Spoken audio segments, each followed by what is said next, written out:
에스더서 2장입니다. 에스더 2장 12절로 18절까지의 말씀, 제가 한 절, 여러분들 한 절 교독합니다. 처녀마다 차례대로 아하수에로 왕에게 나아가기 전에 여자에 대하여 정한 규례대로 12달 동안을 행하되 6달은 몰약 기름을 쓰고 6달은 향품과 여자에게 쓰는 다른 물품을 써서 몸을 정결하게 하는 기한을 마치며, 처녀가 왕에게 나아갈 때에는 그가 구하고는 것을 다 주어 후궁에서 왕궁으로 가지고 가게 하고, 저녁이면 갔다가 아침에는 둘째 후궁으로 돌아와서 비빈을 주관하는 넷이 시아스가스의 수하에 속하고 왕이 그를 기뻐하여 그의 이름을 부리지 아니하면 다시 왕에게 나아가지 못하더라. 모르드게의 삼촌 아비하일의 딸 곧 모르드게가 자기의 딸같이 양육하는 에스더가 차례대로 왕에게 나아갈 때에 궁년을 주관하는 넷이 헤게가 정한 것 외에는 다른 것을 구하지 아니하였으나 모든 보는 자에게 사랑을 받더라. 아하수에로 왕의 제7년 10월 곧 댓벨월에 에스더가 왕궁에 인도되어 들어가서 왕 앞에 나가니, 왕이 모든 여자보다 에스더를 더 사랑하므로 그가 모든 처녀보다 왕 앞에 더 은총을 얻은지라. 왕이 그의 머리에 관을 씌우고 와스디를 대신하여 왕으로 삼은 후에 왕이 크게 잔치를 베푸니 이는 에스더를 위한 잔치라. 모든 지방관과 신하들을 위하여 잔치를 베풀고 또 각 지방의 세금을 면제하고 왕의 이름으로 큰 상을 주니라. 아멘. 제가 마음을 담았어요. 그래서 여러분에게 글을 하나 읽어드릴게요. 요즘 따라 내 생각이 많이 난다. 잠에서 깨어나면 하루의 시작이 너였으면 좋겠고, 잠이 들면 괜히 꿈을 뒤척거리며 널 찾아 하루를 너로 채우고 싶다. 일상이 너였으면 좋겠어. 감동하네요. 네. 이 글은요, 그 사랑에 대한 글을 쓴 거예요. 그런데 금방 이렇게 들으신 것처럼 분명히 사랑에 대해서 글을 썼음에도 불구하고 사랑이라는 단어가 글에 한 번도 나오지를 않잖아요. 왜 그러냐면 이 사랑이라고 하는 것을 이렇게 눈에 띄게끔 보이는 것보다 감추어 두고 표현을 함을 통하여서 이 사랑이라고 하는 것을 아주 극대화시키기 위해서 이렇게 이제 그 시를 쓰시는 분들이 이렇게 작가를 하는 거죠. 오늘 본문이 그래요. 에스더를 보면은요, 에스더는 우리가 너무나도 잘 알고 있는 어떤 신앙 안에서 사용하는 단어, 뭐 하나님, 예수님, 성령님 이런 단어가 한 글자도 안 나와요. 그러다 보니까 어떤 학자들은 과연 이런 신앙적인 용어가 나오지 않는 이 책이 성경이냐라고 할 정도로 반문을 가하거든요. 그런데 그것은 왜 그러냐면 지금 위에서 말씀드린 것처럼 하나님이라는 단어가 한마디도 나오지 않지만 그 구절구절에 하나님에 대하여서 다 숨겨놨거든요. 그건 왜 그러냐면 그 하나님에 대해서 더 강하게 표현하고 싶어서. 그래서 여러분들이 이 에스더서를 보면서 성경에 하나님에 대한 단어가 하나도 안 나오는데 이게 과연 성경일까? 그게 아니라 하나님의 더 큰 사랑이 있다는 것을 믿으시고 읽으시기를 축복을 합니다. 먼저 오늘 성경의 배경을 우리가 한번 살펴보기를 원해요. 이 메데와 바사라고 하는 나라는 세계사에서 페르시아라고 말씀을 드렸어요. 이 메데와 바사는요, 아시아, 유럽, 그리고 아프리카를 잇는 거대 세계 대륙을 다 차지했던 어마어마한 큰 제국이었다고요. 그래서 이 땅덩어리가 얼마나 컸느냐면 우리나라는 전국을 8도로 나누고 있잖아요. 그런데 여기는 전 세계 자기들이 다스리던 이런 나라를 127도로 다스리는 거예요. 그래서 이 120조를 다스리면서 지금 아하수에로 왕이 다 모든 관원들을 다 불러다가 잔치를 벌려요. 근데 그렇게 잔치가 한창 흥해오를 때에 이 왕이 자기 부인을 자랑하고 싶었던 것 같아요. 그래서 와스디라고 하는 왕후를 불러들였어요. 여보, 지금 고관 대작들이 다 와 있으니까 와서 인사를 좀 한번 해봐. 근데 무슨 일인지는 모르겠죠. 이 와스디가 왕의 명령을 거절을 하게 되어져요. 그 결과 이 와스디가 폐위를 당하고 마는 거예요. 그래서 끙끙 앓고 있을 때에 이제 그 신하들이 얘기하죠. 왕후를 뽑아서 다시 와스디 대신에 왕후를 뽑았으면 좋겠습니다. 그래서 전국 127도에 있는 수많은 그 지역에서 이제 여인들이 왕후의 후보로 오기 위해서 후보가 되어졌다는 거예요. 근데 이 학자들이 얘기해요. 보통 이때 후보로 왔던 여인들의 수가 1580명이었다 그래요. 어마어마한 거죠. 1580명이니까. 그러니까 127도니까 약 한 도에서 10명 정도. 그러니까 그 쟁쟁한 분들이 나온 거겠죠. 그렇게 이렇게 왕비의 후보로 뽑힌 여인들이 왕 앞에 나갈 때 그냥 나가는 게 아니었죠. 여러 가지 과정을 거쳐요. 그런 여러 과정을 거쳐서 왕 앞에 나갔더라라고 하는 것이 조금 전에 우리가 읽었던 본문의 내용인 거예요. 그래서 이 본문을 통해서 우리가 오늘 두 가지를 살피려고 하는데, 첫 번째 뭐냐면 우리는 하나님 앞에 서기 위해서 어떤 준비를 하고 있느냐라고 하는 거예요. 두 번째는 우리는 하나님의 신부가 되었느냐라고 하는 것을 한번 오늘 본문을 통해서 우리가 살펴보려고 그래요. 첫 번째, 우리는 하나님 앞에 서기 위해서 그럼 어떤 준비를 하느냐라고 하는 거예요. 왜냐하면 자, 오늘 성경 본문 12절을 한번 볼게요. 처녀마다 차례대로 아하수에로 왕에게 나가기 전에, 왕 앞에 나가기 전에 여자에 대하여 정한 규례대로 12달 동안을 행하되 6달은 몰약 기름을 쓰고 6달은 향품과 여자에게 쓰는 다른 물품을 써서 몸을 정결하게 하는 기간을 마치며, 지금 오늘 성경에 보면은요, 이 아하수에로 왕에게 나가기 위해서 여인들이 자기의 몸을 정결하게 하는 기간이 몇 년?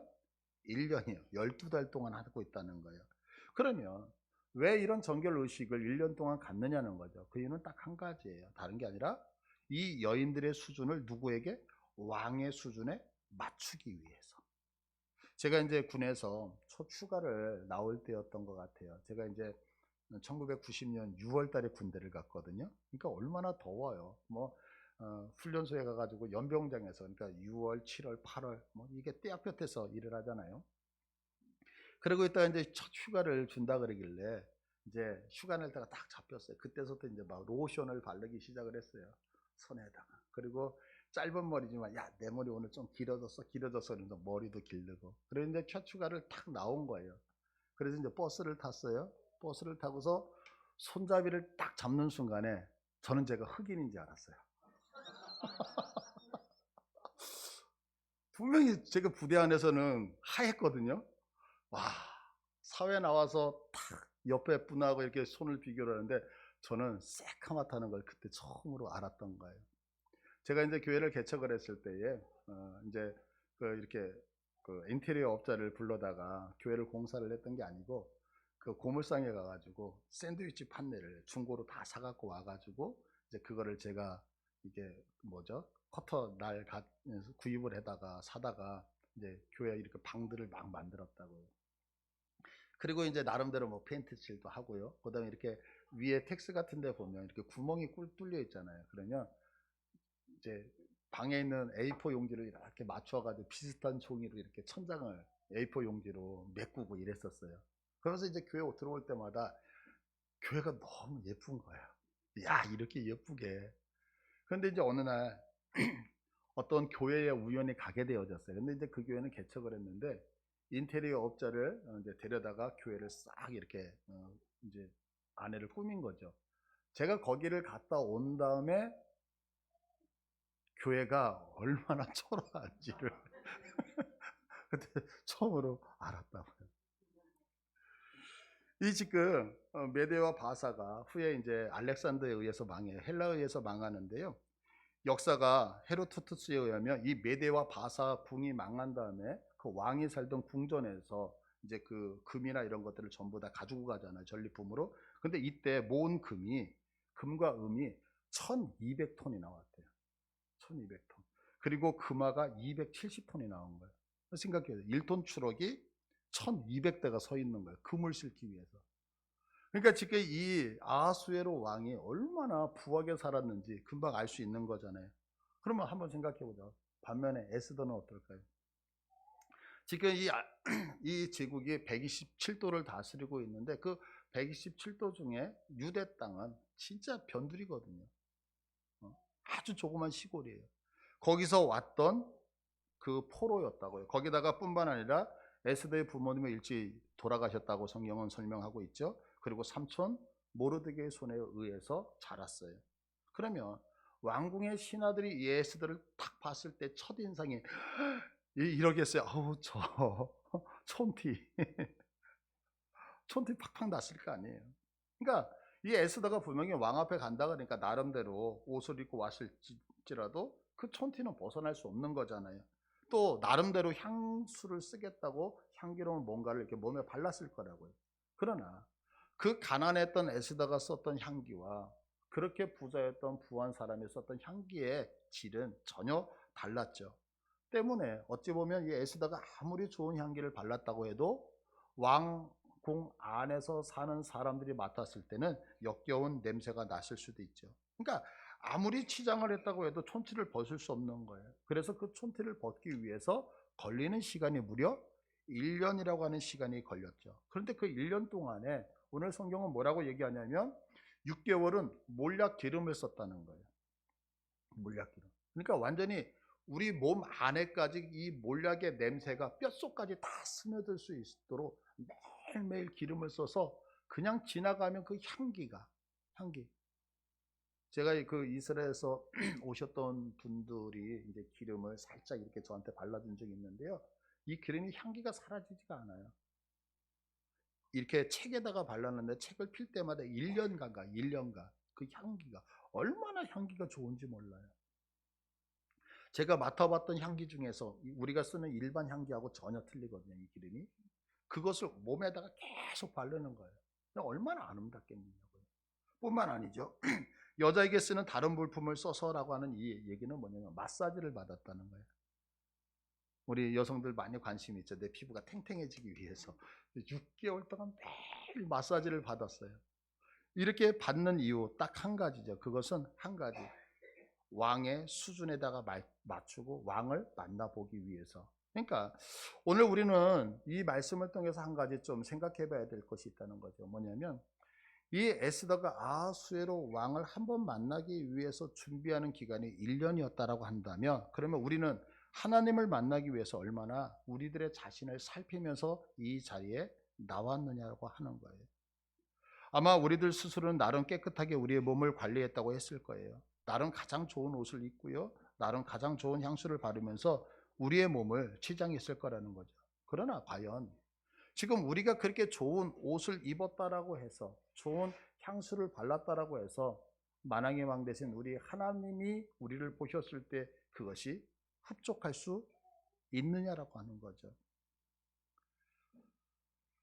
이렇게 왕의 수준에 맞추기 위해서 몰약을 사용했다라고 얘기하는데 아마 이것을 우리들이 그대로 신앙에다가 접목을 한다라고 한다면 아마 그것은 우리도 거룩해져야 한다라고 하는 것을 성경은 말하는 것이 아닌가라는 생각이 들어요. 그러면 여러분도 한번 생각해 보자고요. 왕을 만나고 왕의 수준에 가기 위해서 몰약의 기름을 발랐던 것처럼 우리는 주님의 수준에 걸맞기 위해서 그 예수님의 수준에다 맞춰야 될 거 아니에요. 왜냐하면 이 몰약이라고 하는 것은 어찌 보면 오늘날 우리의 신앙에서는 주님의 보혈이 아닐까 생각을 해요. 바로 우리들이 하나님 앞에 나갈 때 뼛속까지 주님의 보혈이 배어들어서 주님의 보혈의 향이 우리에게서 계속해서 나가고 있느냐는 거죠. 만약에 그것이 아니라고 한다면 우리는 하나님 앞에 나갔을 때 하나님이 우리를 보면서 네 냄새가 역겹다고, 너의 죄의 그 냄새가 역겹다고 말씀하지 않을까요? 지난주에 이제 제가 교회에 있는데 손님이 찾아오셨어요. 목사님 내외가 오셨어요. 저녁을 함께 하면서 이제 그분하고 대화를 하다가 자연스럽게 이제 그분들이 올해 이제 4월에 건축을 완성해서 입당을 했어요. 그러다 보니까 이제 건축 얘기가 이렇게 나오게 된 거예요. 근데 그 건축 얘기를 하시면서 이 목사님 내외가 저에게 하시는 얘기가 뭐냐면 조금 듣기에 불편할 정도로 속상한 말씀을 저에게 하시더라고요. 그게 뭐냐면 당신네 이제 건축을 하는데 어떤 문제가 있느냐면 교회가 있고 건축사가 있잖아요. 그런데 건축에 이렇게 건축을 하겠다 사인을 하기 전까지는 교회가 갑이라는 거예요. 그런데 사인을 딱 하는 순간에 교회는 을이 되어지고 이 건축사가 갑이 되어진다라고 얘기를 해요. 그래서 목사님 그게 무슨 이야기입니까? 라고 얘기를 하니까 사인을 하는 딱 그 순간서부터 이 건축사가 상당히 괴롭힌다는 거예요. 그러면서 이 교회를 대상으로 해서 돈을 뜯어가려고 하는데 근데 이제 같은 예수 믿는 사람이니까 건축을 맡겼는데 그 다음서부터 이제 여러 가지 방법을 동원한다는 거예요. 그래서 어떻게 어떤 방법을 동원합니까? 그러니까 이렇게 땅을 파잖아요. 땅을 파는데 뭐라고 얘기하냐면 이 땅에서 폐기물이 나왔습니다. 그러니까 이 폐기물을 처리를 해야 되는데 이 폐기물은 별도라네요. 그러니까 얼마를 추가를 해가지고 더 요구를 한다. 그래도 몇 억을 더 추구해서 어쩔 수 없이 이제 주게 되어지면서 그러면서 목사님이 저한테 이런 말씀을 하시는 거예요. 교회를 건축할 때 말썽없이 교회 건축을 잘하기 위해서는 절에 다니는 분에게 맡겨야 된다고. 그래서 제가 깜짝 놀랐어요. 예? 그랬더니 불교는 자신들의 덕을 쌓는 종교잖아요. 그렇기 때문에 그 절에 다니는 분에게 불사를 짓듯이 절을 짓듯이 예배당 건축을 잘 해주시면 당신에게 공덕이 쌓일 겁니다라고 하면 전혀 하자가 없이 교회 건물을 지어준다는 거예요. 되게 씁쓸하지 않으세요, 여러분? 왜 이런 이야기를 목회자들이 해야 하는 걸까 생각을 해봤어요. 그건 뭐냐면 우리는 너무 은혜를 강조하죠. 그러다 보니까 우리가 갖고 있는 어떤 형식이라든가 정성이라고 하는 것을 무시해도 된다라고 하는 것이 우리 성도들 안에, 저 안에 그냥 깔려져 있는 것이 아닌가 생각이 들어요. 분명한 것은 우리의 공로로 우리의 수고로 구원을 받는 건 아니에요. 그러나 내게 주어진 그 구원이 무엇인지를 제대로 안다면, 내게 허락하신 그 은혜가 무엇인지를 제대로 안다면 우리가 하나님 앞에 나올 때에 우리의 수고와 정성이라는 것을 제껴놓고 나올 수는 없다라고 하는 사실이죠. 에스더는 인간의 왕 아하수에로 왕을 단 한 번 만나기 위해서 12개월 동안 하루도 빠지지 않고 몸을 치장하고 준비를 했다는 거예요. 그러면 우리는 아하수에로 왕보다 더 높은 만왕의 왕 만주의 주 되신 그 하나님을 만나기 위해서 어떤 수고를 하고 있느냐라고 하는 거죠.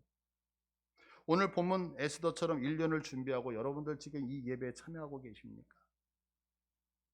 아니, 1년은 고사하고, 아니, 지난 한 주간, 오늘 이 예배 1시간을 드리기 위해서 여러분은 한 주간 동안 준비하셔 이 자리에 나오셨습니까? 아니, 한 주간 다 떠나서 오늘 이 예배를 위해서 어제 토요일 하루 하나님 앞에 어떤 준비를 하고 나오셨는지. 여러분, 세상의 왕을 만날 때도 에스더가 이렇게 준비를 한다면 만왕의 왕 되신 우리 주님을 만나기 위해서 우리가 준비해야 되지 않을까요? 분명히 여러분들 지금까지 수고하셨고 열심히 준비했다고 저는 믿어요. 참 잘하셨어요. 그러나 한번 오늘 이 본문을 통해서 정말 주님 앞에 나올 때 최선의 그 수고와 정성을 들여서 준비하는 모습이 우리에게 있기를 간절히 축복합니다. 예. 두 번째 생각할 것은 뭐냐면 우리는 하나님의 신부가 되었느냐는 거예요. 이 얘기는 뭐냐면 우리 주님의 배우자로 내가 택함을 받았느냐라고 하는 거예요. 오늘 13절과 14절을 보시면 처녀가 왕에게 나갈 때는 그가 구하는 것을 다 주어 후궁에서 왕궁으로 가지게 가게 하고, 지금 왕 앞에 여인이 나가는 거예요. 그럼 그 여인이 이날만큼은 요구하는 것을 다 주게끔 되어져 있다는 거예요. 그것이 돈이 됐던 금이 됐던 아니면 뭐 건물이 됐던 그에게 필요한 것을 다 주겠다는 거예요. 그러면 왜 그렇게 주느냐? 14절에 그 이유를 설명하는데 저녁이면 갔다가 아침에는 둘째 후궁으로 돌아와서 비빈을 주관하는 넷이 사하스가스의 수하에 속하고 왕이 그를 기뻐하여 그의 이름을 부리지 아니하면 다시 왕에게 나가지 못하더라. 왕을 볼 수 있는 기회가 딱 한 번밖에 없는 거예요. 그러면 이 여인이 지금 왕 앞에 섰을 때 왕의 간택을 받기 위해서 자기가 할 수 있는 모든 것을 할 수 있도록, 왕 앞에 자기를 피할할 수 있도록 모든 것을 아끼지 않고 다 허락을 했다는 거예요. 근데 우리는 결론을 알잖아요. 왕 앞에 나가는 수많은 여인들이 자기들에게 필요했던 걸 다 요청을 했어요. 그런데 그들은 다 왕에게 간택받지 못하고 다 후보에서 탈락됐다는 거죠. 그러나 성경은 에스더에 대해서는 그렇게 설명하지 않아요. 15절을 보시면 모르드게의 삼촌 아비하일의 딸 곧 모르드게가 자기의 딸같이 양육하는 에스더가 차례대로 왕에게 나갈 때 궁녀를 주관하는 넷이 헤게가 정한 것 외에는 다른 것을 구하지 아니하였으나, 딱 누가? 자기들을 관리하고 있는 넷이 헤게가 정한 것 외에는 더 구하지 않았다는 거예요. 그런데 모든 보는 자에게 사랑을 받더라. 더 나가서 결과가 어떻게 되죠? 17절에 보니까 왕이 모든 여자보다 에스더를 더 사랑하므로 그가 모든 처녀보다 왕 앞에 더 은총을 얻은지라. 왕이 그의 머리에 관을 씌우고 와스디를 대신하여 왕으로 삼은 후에, 그래서 결국에는 에스더가 왕후가 되어졌다라고 얘기해요. 지금 에스더는 다른 사람이 구한 물질 하나도 없었죠. 어떻게 보면 그가 소유한 것은 그냥 그 넷이 헤게가 정해준 거 그거밖에 없었어요. 근데 에스더는 무엇을 얻었어요? 왕을 얻었다라고 성경은 이야기하고 있는 거죠. 그럼 에스더가 왕후가 될 수 있었던 이유가 무엇일까 한번 생각해 봤어요. 그 이야기는 우리가 조금 전에 읽었던 15절의 말씀이었던 것 같아요. 15절 한 번만 보여주세요. 15절 보시면 여기서 하나는 주관하다라고 하는 단어고 하나는 정하다라고 하는 단어인데요. 중간 부분에 에스더가 차례 들어가 왕에게 나갈 때 궁녀를 주관하는 요 단어, 그리고 넷이 헤게가 정한 것, 그러니까 주관하다, 정하다라고 하는 단어에 힌트가 있는 것 같아요. 이 주관하다라고 하는 말은 뭐냐면 보존시키다, 지켜내다라고 하는 뜻이에요. 그러니까 이 지금 헤게라고 하는 사람은 뭐냐면 이 왕의 여인들이 될 이 궁녀들을 보존시키고 이 왕의 여인이 될 사람들을 보존시키고 이렇게 지켜내는 역할을 하고 있었던 거죠. 그래서 그 역할을 감당하기 위해서 정했어요. 약속을 했다는 얘기예요. 어떻게 약속해요? 너희들을 내가 지켜줄게. 너희들이 왕의 여자가 되기 위해서, 지키기 위해서 내가 이런 약속을 하겠다라고 하는 의미가 포함되어져 있는 거죠. 지금 왕의 여자들을 보존시키고 지키기 위해서 누가 전문가냐면 넷이 헤게가 전문가라는 거죠. 보세요. 이 당시에는요, 마음에 안 들면 왕을 독살시켜서 정권을 빼앗던 시대거든요. 그러면 이 당시에 가장 높은 관직은 뭐 국방부 장관이다, 내무부 장관 이런 게 아니었다고요. 우리가 너무나도 잘 알다시피 왕이 먹고 마시는 것을 관리하는 사람이었죠. 왜? 먹고 마실 때 독약을 타면 다 죽잖아요.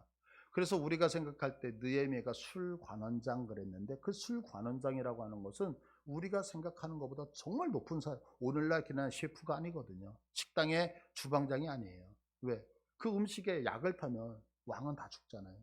그러니까 완전히 내 사람, 내가 믿을 수 있는 오른팔 왼팔을 먹는 거에다 장악을 하는 거죠. 또 보세요.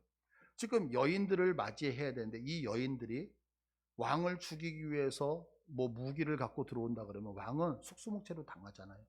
그러면 여기 내시 헤게라고 하는 사람, 우리가 생각하는 정도로 그냥 내시가 아니란 말이에요. 얼마나 높은 사람이겠어요. 그런데 이 사람에게 지금 왕이 얘기를 하는 거죠. 나는 이런 취향의 여인을 원해. 내가 원하는 여성상은 이런 거야. 어제 이제 제가 텔레비를 보다가 싱 어게인, 요즘 싱 어게인 하잖아요. 싱 어게인. 저는 그 싱 어게인을 참 자주 봐요. 이렇게 그 서바이벌 보는 게. 근데 노래를 들으려고 하는 게 아니라 뭐가 저는 그렇게 도전이 되고 그러냐면 그분들을 평가하는 분들, 전문가들의 언어가 저는 제 심장을 막 뛰게 만들어요. 어떻게 저 음악을 듣고 저렇게 평가를 할까? 그래서 제가 들으면서 노래 잘하는 거야? 나는 못하는 것 같아. 그러면 아니나 다를까 잘한다고 평가를 해요. 저가 완전 다른가 봐요. 그래서 저는 그게 너무 신기한 거예요. 그분들의 평가가. 그래서 참 제가 개인적으로 누굴 좋아하냐면 박진영 씨를 참 좋아하거든요. 박진영 씨를 좋아하는 건 그분이 뭐 노래를 하고 뭐 이런 걸 좋아하는 게 아니라 평가가 공기 반 소리 반 이런 거. 신기한 거예요, 저는 그게. 그래서 이제 그런 평가를 듣느냐고 제가 이제 보는데 어떤 그 젊은 그 청년인 것 같아요. 나와서 통기타를 탁 치면서 노래를 부르는데 제가 마음이 심쿵한 거예요. 왜냐하면 생머리, 긴 생머리를 딱 옆으로 해가지고 그 노래를 부르는데 너무 예쁘더라고요. 그래서 제가 아내 여보 저게 내 이상형이야. 그랬더니 제 아내가 머리 숱이 없어. 제가 드리고 싶은 게 뭐냐면 취향이라는 게 있잖아요. 그죠? 어찌 남자들의 로망 그러면 이렇게 샴푸 선전할 때 촥 하는 뭐 생머리가 휘날리는 거. 개인이 좋잖아요. 이런 얘기를 왕이 누구한테 하겠느냐는 거예요. 해계한테 했을 거 아니에요. 야, 해계야, 나는 있잖아. 여성들이 들어왔는데 조금은 통통한 여인이 나는 내 취향에 맞는 것 같아. 야, 머리가 짧은 것보다는 머리가 긴 여인이 나는 참 예쁜 것 같아. 나름대로 이런 걸 다 얘기를 했을 거라는 거죠. 이제 어제 김장을 했어요. 이제 이렇게 큰 어떤 뭐 이렇게 판인가요? 뭐 거기다가 이제 무채를 썰어가지고 수북해 놓았는데 우리 이제 김국화 권사님이 이제 지시를 하시는 거예요. 고춧가루. 자, 이거 막 저도 이제 이렇게 배 갈아놓은 게 있는데 이거 다 넣을까요? 다 넣으세요. 다. 그래가지고 막 이제 재호 집사님이 버무렸거든요. 버무려서 옆으로 자 옆으로 그래, 열심히 이제 버무리면서 그러고 나서 나중에 이제 거기에다가 수육을 탁 넣어서 먹었는데 야, 안 먹어보셨으면 말씀을 하지 마세요. 얼마나 맛있는지 얼마나 맛있는지. 근데 그렇게 할 수 있었던 이유가 뭐죠? 권사님 전문가니까. 전문가. 근데 제가 목사잖아요, 목사. 그래서 제가 이제 한술 이제 거둔다고 생각해요. 권사님, 제가 보니까 이 참기름이 참 고소한 것 같아요. 우리 여기다가 참기름을 넣자고. 그래서 제가 빡빡 우겨서 그 김장김치에다 참기름을 넣었다고 생각해 보세요. 맛있을 것 같으세요? 안 맛있을 것 같으세요? 참기름이 들어갔는데 왜 안 맛있어? 그러니까 목사가 됐던 뭐가 됐던 간에 김치를 할 때는 전문가가, 우리 권사님이 전문가인 거죠. 그렇지 않아요? 그러니까 맛있는 거죠. 거기에 제가 참기름 넣고 들깨기름 넣고 그러면 이제 난리가 나는 거죠.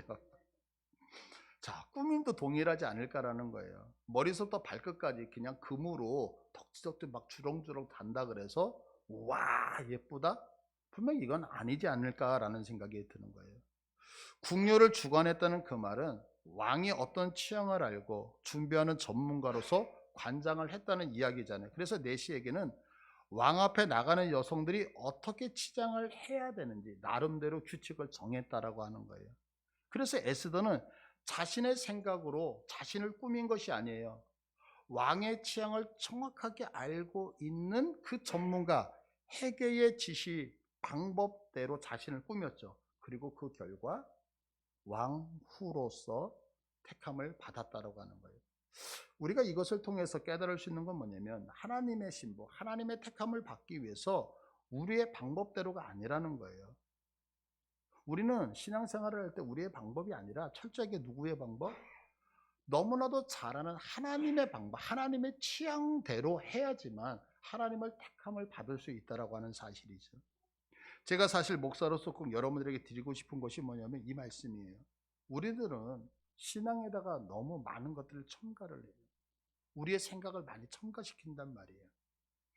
우리들이 여러분들 신앙생활을 할 때 여러분들 열심히 안 하시는 분들 계시나요? 아마 여기 나와 계시는 분들이라면 최소한 여러분 최선을 다해서 하나님을 사랑하고 주님을 위해서 열심히 믿음의 생활을 하신다고 저는 믿어요. 그런데 우리들이 신앙을 그렇게 열심히 함에도 불구하고 인생 속에서 자꾸 실패하는 이유가 무엇이냐? 그 이유는 한 가지라고 생각해요. 하나님의 방법이 아닌 우리들의 방법으로 하기는 하나님의 방법에 무엇인가 자꾸 첨가를 시킨다는 거죠. 한번 성경을 볼까요? 창세기 2장 16절 보시면 여호와 하나님이 그 사람에게 명하여 이르시되 동산 각종 나무의 열매는 네가 임의로 먹되, 이건 선악과에 대한 이야기잖아요. 그러면서 17절 선악을 알게 하는 나무의 열매는 먹지 말라. 내가 먹는 날에는 반드시 죽으리라. 분명하게 하나님이 명하여, 이 명하여라는 건 명령하여요. 하나님 우리에게 명령을 하셨다는 거예요.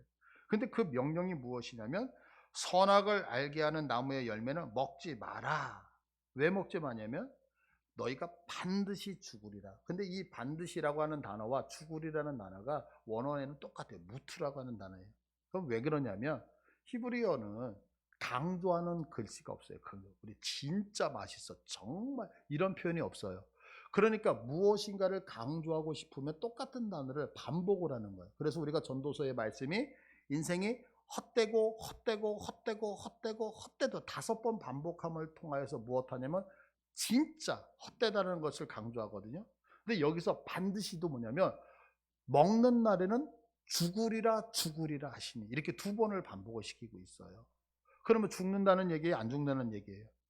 죽는다는 얘기죠. 근데 뱀이 와서 하와 여인을 꼬실 때 이 여인이 대답하는 성경이 창세기 3장 3절인데 보세요. 다 같이 읽을게요. 시작. 동산 중앙에 있는 나무 열매는 하나님의 말씀에 너희는 먹지도 말고 만지지도 말라. 너희가 죽을까 하노라. 아까 하나님이 하셨던 그 말씀에 2가지를 첨부시켰어요. 하나님은 뭐라고 하셨냐면 하나님은 먹지 말라 이렇게 얘기했거든요. 그런데 여인은 뭐냐면 먹지도 말고 만지지도 말라. 하나님은 먹지 말라고 했는데 먹지도 말고 만지지도 말라. 또 하나님은 죽는다 죽는다 이렇게 설명하셨잖아요. 죽는다 죽는다. 근데 여인은 뭐라고 하냐면 죽을까 하노라. 그러면 죽을까 하노라는 죽을 수도 있고 안 죽을 수도 있고. 이거 완전히 하나님이 명령한 거에다가 첨부시켜서 말을 바꿔버린 거죠. 여러분 분명하게 여러분들한테 말씀드릴게요. 여러분이 분명히 고백하시기를 원해요. 하나님께서 말씀하신 방법대로 하지 않는 것은 신앙이 절대 아님을 믿으시길 바라요. 이스라엘 백성들이 하나님 앞에서 제사를 드릴 때 법칙이 있었어요. 그 중에 가장 중요한 법칙이 뭐냐면 성막 안에서 사용하는 불은 아무 불이나 사용하면 안 되는 거였다고요. 그런데 어느 날 아론의 아들, 아론이 대제사장이잖아요. 그러니까 그의 아들들도 세습에 의해서 제사장이 되어졌는데 아들 나답과 아비후가 자신이 하나님 앞에서 제사를 드리고 있다고 착각을 하고 있는 것 같아요. 그들이 자신들의 역할을 잘 감당한다고 생각을 했던 것 같아요. 그래서 하나님 앞에 분향을 한다고요. 근데 여기서 문제가 생겨요. 어떤 문제가 생기냐면 레위기서 10장 1절을 보시면 아론의 아들 나답과 아비후가 각기 향로를 가져다가 여호와께서 명령하시지 아니한 다른 불을 담아 여호와 앞에 분향하였더라. 그래서 어떻게 되어졌냐면 불이 여호와 앞에서 나와 그들을 삼킴에 그들이 여호와 앞에서 죽은지라. 지금 성전 안에서 쓰는 불은 반드시 어디서 갖고 와야 되냐면 번제단에서 갖고 와서 분향을 해야 되거든요. 근데 번제단과 분향단이 멀어서 그랬는지 모르겠어요. 다른 이유는 모르지만 그 번제단에서 가져와서 사용해야 되는 불인데도 불구하고 번제단 불을 쓰지 않고 다른 불을 썼다는 거예요. 그래서 그가 죽었다라고 성경은 얘기를 한다고요. 제가 언젠가 여러분들에게 설교를 했던 본문이 있었어요. 다윗이 이제 엘리 세대에 엘리 제사장 시대에 법궤를 빼앗기고 말죠. 그래서 이 법궤가 계속해서 이 블레셋 지역을 돌아다닌다고요. 그러고 있다 다윗 왕이 다윗성을 정복한 다음에 하나님의 법궤가 없는 거예요. 그래서 하나님의 법궤를 가지고 오기 위해서 여러 가지 의전을 하고서 이제 마차에다가 수레에다가 그 법궤를 실었어요. 근데 오늘날처럼 이런 포장도로가 아니다 보니까 이 마차가 휘청하면서 법궤가 쓰러질 것 같은 거예요. 그러니까 웃사가 그것을 탁 잡았어요. 근데 그 자리에서 웃사가 즉사하고 말아요. 다윗이 노발대발하죠. 하나님, 내가 주를 위해서 이렇게 하는데 이럴 수 있습니까? 그래서 그 법궤를 다윗성으로 가져오고 오지 아니고 오벳 에돔의 집에다가 갖다 놨다라고 하는 성경이 있어요.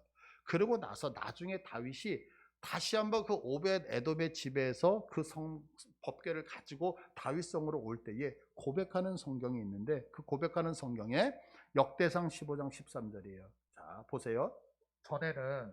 전에가 언제냐면 아까 웃사가 죽을 그 당시예요. 전에는 너희가 매지 아니하였으므로 우리 하나님 여호와께서 우리를 찢으셨으니 이는 우리가 규례대로 그에게 구하지 아니하였음이라 하니 이에 제사장들과 레위 사람들이 이스라엘 하나님 여호와의 궤를 메고 올라가려 하여 몸을 성결하게 하고 모세 여호와의 말씀을 따라 명령한 대로 레위 자신이 채에 하나님의 궤를 꿰어 어깨에 매니라. 어떻게 전에는 맸다 안 맸다? 안 맸어요. 그럼 왜 안 맸냐면 이것이 가장 좋은 방법이라고 생각해서 수레를 만들었던 거거든요. 그런데 하나님이 그것을 받으셔야 안 받으셔요? 안 받으셨다. 그래서 깨닫고 하는 얘기가 뭐냐면 우리가 내 마음대로 했기 때문에 그들이 죽었구나. 그래서 규례대로 하여서 어깨에다 맸다라고 하는 거예요. 이게 신앙이란 말이에요. 여러분, 믿음의 생활 열심히 하면 뭐예요? 내 마음대로 하는데. 우리가 하나님을 섬기면서 수고하고 노력하고 내 인생 전부 다 드리면 뭐하죠? 내가 하고 싶은 대로 하는데. 그래서 성경이 경고하잖아요. 내가 주님의 이름으로 선지자 노릇했습니다. 내가 주님의 이름으로 귀신 쫓아냈습니다. 그러면 우리는 최선을 다했다라고 자부하죠. 그런데 주께서 말씀하시는 게 뭐예요? 나는 너희들을 도무지 알지 못한다. 누군가가 실패에 대해서 정의를 했는데 너무 공감이 되는 것 같아요. 실패. 여러분들 실패가 뭐가 실패라고 생각하세요? 어제 제가 저녁에 어떤 전도사님이 오셨어요. 악수를 하고, 아유, 저녁 어떻게 오셨어요? 네, 차 타고 왔습니다. 또 실패 그러니까 또 이거 실패 또 생각하신다. 실패가 뭐라고 생각하세요? 실패. 한번 생각해 보세요. 이 실패를 정의했는데 너무 멋진 것 같아요. 실패란 중요하지 않은 일에 성공하는 것이다. 실패가 뭐라고요? 중요하지 않은 일에 성공하는 것. 이게 실패라는 거예요. 오늘 본문식으로 이야기하면 왕 앞에 나갈 때 구하는 모든 것을 다 가지고 나갔어요. 돈을 구하면 돈을, 또한 금을 구하면 금을, 내가 원하는 거 다 구해서 갔어요. 그런데 왕의 간택을 받지 못한 것이 실패란 말이에요. 그 모든 걸 가지고 나가면 뭐예요? 왕한테 간택받지 못한다면 그 인생은 실패한 거죠.